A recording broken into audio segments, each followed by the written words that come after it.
guys, Tony here again. Just next part of the Neverwinter campaign guide's character themes section. So I'll be covering the the themes mentioned in the little intro there. Hopefully attached this time. I think I worked out what went wrong last time, but I'm not prepared to admit any any mistakes on my part. Anyway, don't upload videos at 2 AM. Easy. You might not make mistakes. We'll see later on today, hopefully, anyway, if I make another mistake or not. It's been a bit of a RPG day already.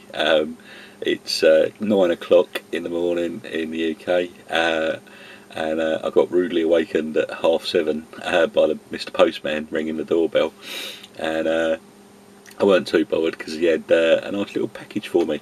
I've been after the Kingmaker adventure path for quite a while. Now I know where the last three parts of the adventure sit on a bookshelf somewhere. And I'm probably going to pop out in a bit and get those. But it's been really hard to find, especially number 1 in the adventure path, which is Paizo book 31 of their adventure path series, and I actually found it and part 3, so part 1 and part 3, on eBay the other day, and happy to say that Mr. Comic Book Shop Man from I don't know where he's from even, I don't know, anyway, yeah, he had a copy of each, and they arrived this morning, so didn't quite hug the postman, but yeah, he got to see me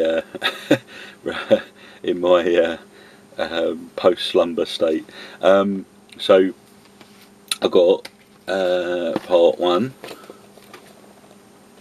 yeah, and which is really hard to get hold of, and part 3, and I think I may have just sourced part 2, so all that's left for me to do is run off to this place that I know that might have the last 3 still on the shelf and go get them, and then I'll have the complete set to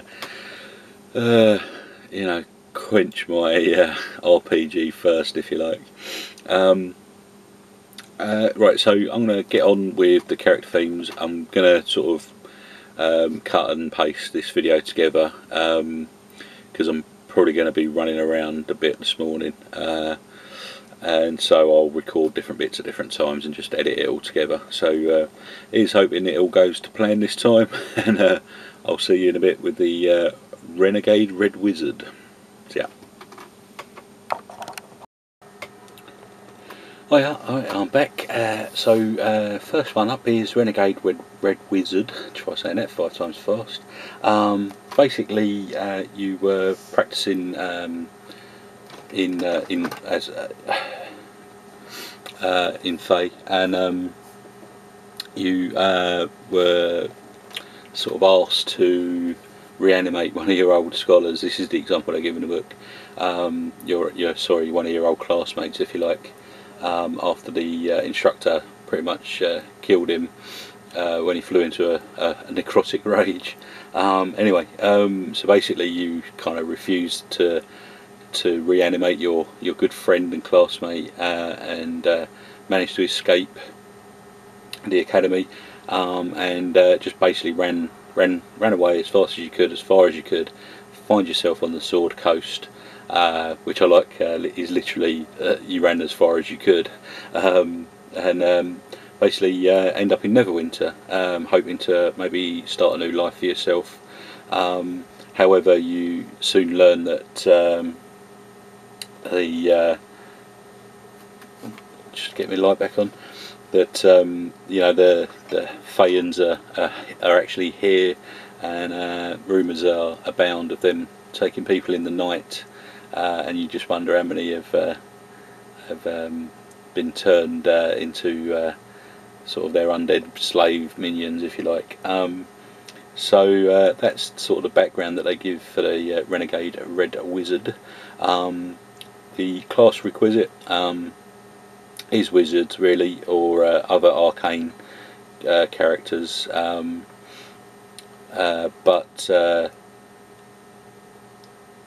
if you're not a wizard, I think you don't benefit so much from this class theme. The race prerequisite, there are none, but humans are the most numerous in Fae, so if you wanted to go completely sort of true to the idea, you'd probably choose human.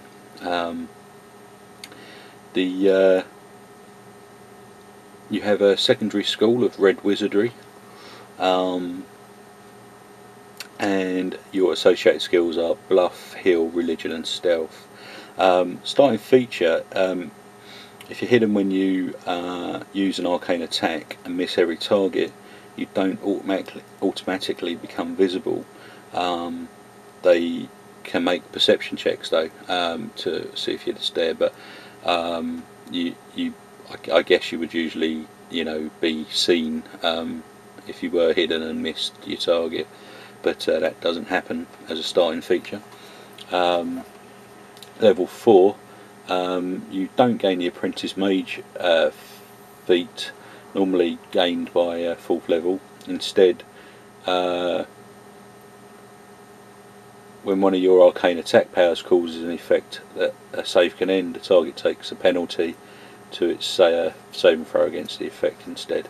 Level 5, once a day at the end of a short rest, you can exchange one prepared power for another from your spellbook. Level 8 feature, which is kind of this is kind of different, because you usually have you don't usually have a level 8 one in there. So yep, level 8 feature. You don't gain the expert mage feat, but instead you get a bonus to bluff and intimidate checks. And at level 10 you get a bonus to attack rolls against any red wizard or undead creature that grants you combat advantage. Pretty limited power, to be honest, but might come in useful, you never know. So that is the Renegade Red Wizard, and next up will be the Scion of Shadow. So let me have a quick read up and I'll get back to you. See ya. Hi again. Alright, okay, Scion of Shadow up next, and I've just had a quick read of this. So yeah, basically you're born into the Neferese nobility, and you go out on the border patrols quite often, but somehow you pulled some strings and you had the idea of getting out of this sort of life, and you pulled some strings and got yourself on the patrol in Neverwinter Wood, and from there made your escape, ended up in Neverwinter City, try and make a new start for yourself. So the background to this is you're sort of born into the Shadow Bar, and you are probably some sort of arcane magic class, shadow magic in particular, but any other sort of class would have been open to you. The race prerequisite is human, shadow, kai or shade. So some are born as shades apparently, according to this, through the influence of the Shadowfell. I nearly picked up that supplement actually today because I had it on the shelf. It looked quite good, and I saw your DM, I can't remember the guy's name off the top of my head. Why can't I remember his name? Your Dungeon Master, there you go, cheers mate. So I've been watching his videos, and he's very, very good. Lot of unboxing videos and showing you contents of the supplements, etc. Also some great ideas for tiles and stuff, so I've been watching those with the ambition to start making some of my own up. So yeah, he went through the Shadowfell book, so I'm kind of tempted to pick it up, but I think it's about £30 in the shop, and I think you can get it up about £22 on Amazon, so you know, saved myself nearly £10 there. So I'm probably going to order that online at some point, maybe next month though, because there's a few things sitting there that I picked up earlier. So anyway, yeah, so associated skills are Arcana, Bluff and Stealth. You get starting, actually, yeah, the Red Wizard one before doesn't get any utility powers in this book. It just gets the additional features, so they actually tag on to the class utility. You know, sorry, this is like a third level to character generation. So they'll get their Red Wizard. They'll get their like the Wizard, if you like. You know, the Arcane class feats. But then these are additional. The ones I went through earlier are additional to those, not in, you know, as an option. Whereas the same applies for the other character themes. The additional features are additional, but the powers, like the utility powers, are optional. So you take either the class one or this one that I'm going through now. So yeah, now you're just confused as I am. So we've got Eyes of Night as a starting feature. You gain blind sight until the end of your next turn. And the level 5 feature is whenever you're in dim light or darkness, you get an increase to your healing surge value. Again, I'm not quoting numbers and stuff, just in case. Level 10 feature, you get a power bonus to bluff checks and stealth checks. So the optional powers, remember optional, so you got level 2 utility, Flitting Shadow. You reappear after any teleportation power is the trigger, and then until the end of your next turn, or until you attack, you become insubstantial and phasing. And you get a few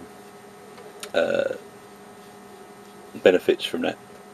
Level 6 utility is a Binding Shade, and after you hit an enemy with an attack, you gain partial concealment and combat advantage against the enemy until the end of your next turn. I guess that's pretty awesome. Level 10 utility power, Dancing Shadows. You teleport up to 6 squares.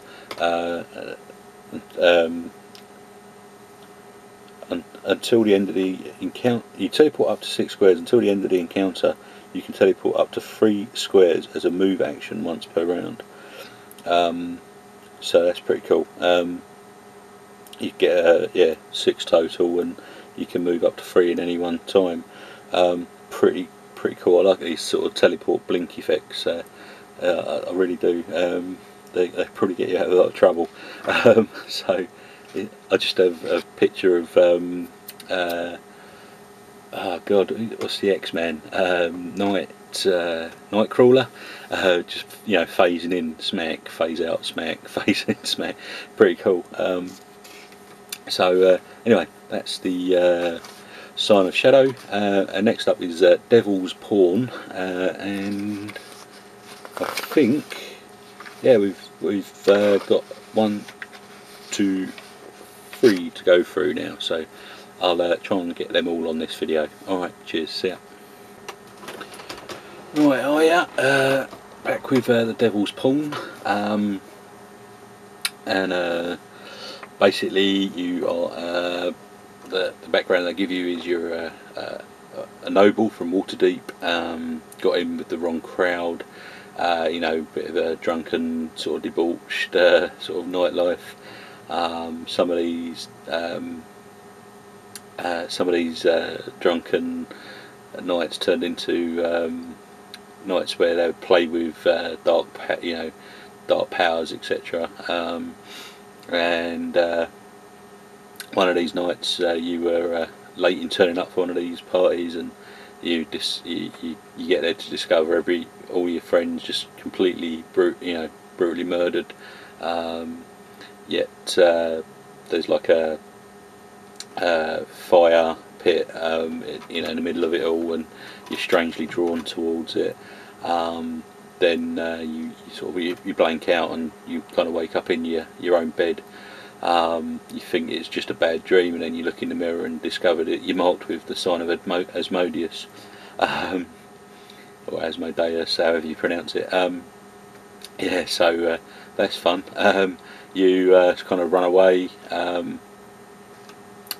find yourself in Neverwinter, try and make a, lie low and escape your previous life, for example, and try and maybe hide from the this thing that's got its power over you.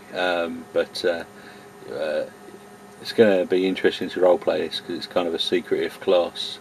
Sorry, a secretive overlay. But there's no class prerequisite. But they do suggest a warlock would be a good fit, especially an infernal pact warlock, and that will help the role play. Being very, you've got to be very, very secretive about your true self. Race, there aren't any prerequisites for race, but human, half elf, Eladrin, dwarf are most likely to be nobles of Waterdeep. Your associated skills are bluff and religion. You're going to need bluff quite a lot in this, I should imagine. Right, so your starting features are Hellfire and Brimstone, which is an attack. Creatures in a burst 2 take fire damage. Burst creates a zone that lasts till the end of the next turn. While in the zone, enemies take a penalty to attack rolls and defences.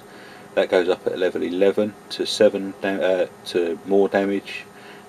7, I might as well just say it, 7 fire damage. And at level 21, even more damage. So that's another one where they discussed level 21 effects. Additional features, level 5, you get a bonus to diplomacy, check to interact with other devils, Duragard, devil cultists and other associates or devotees to devils. Level 10, you get fire resistance, or some fire resistance. And if you already have it, you get a slight increase to your fire resistance. Optional powers, we've got level 2, Traitor's Brand. If an enemy within 5 squares hits you, creatures adjacent to the triggering enemy take some fire damage. Deals extra damage equal to intelligence mod as well, so that's pretty cool.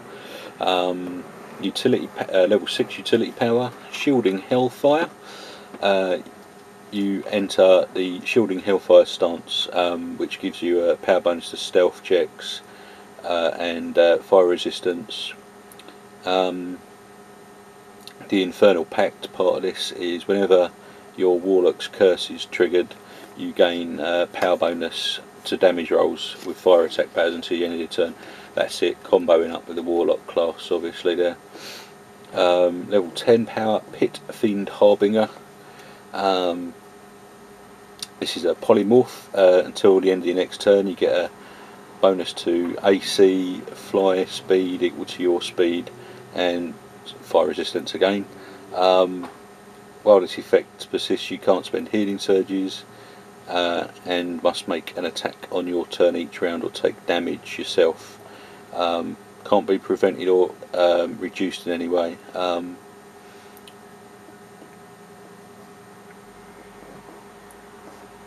So you actually gain temporary hit points each time you sustain that power, but the effect does persist until the end of your next turn. So what I'll do is go on to the Spell-Scarred Harbinger next, and we're nearly there. So this video might be getting a bit long actually, so I might put those on the a shorter another video.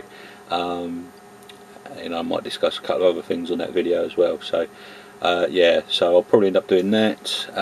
So that's probably the end of part C, I believe, of this review. Cheers, bye bye.